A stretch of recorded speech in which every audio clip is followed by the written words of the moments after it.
কি করছিস?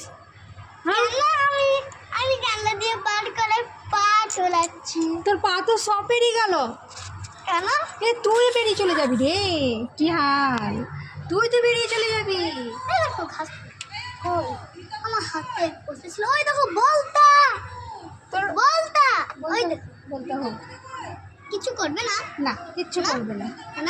কিন্তু তুই তো বেরিয়ে চলে যাবি মনে হচ্ছে গ্রিলের ফাঁক দিয়ে। কেন? আর পা বের করিস না। কেন পড়ে যাব?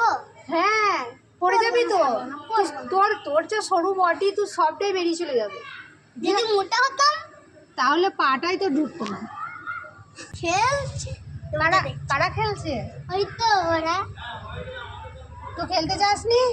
না, আমি খেলতে পেরেছিলাম, দিয়ে আমাকে পালকি করেছে, দিয়ে আমি আবার ঢুকে গেছি। পালকি করেছে মানে আমি ঠিক বুঝলাম না। একটা পা এই দিকে ভরেছে, দিয়ে একটা পা ও এই দিকে ভরেছে। আমার হাইট আমার আমার ভার নিতে পারেনি, ফেলে দিয়েছে। তাই তোকে ফেলে দিয়েছে? যে কতটা ওই রিতম, রিতম, রিতম। গ্রিলের বাইরে পা, কি মজা। আমার মা আমাকে খেলতে যেতে চাইছে, ওই জন্য আন্টির কাছে আছে। আর আমার বন্ধুগুলো প্রচুর বদমাস। কেন?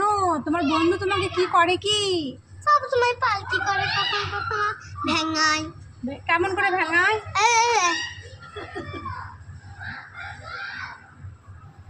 তোর খেলতে যেতে ভালো লাগে? হ্যাঁ হ্যাঁ, হ্যাঁ, কতটা? অনেকটা। তুই এখান থেকে দেখতে পাচ্ছিস? হ্যাঁ, আমি পাও তো ঝুলাতে পারছি, এই তো। আর পা ঝুলিও না কেন? একদম।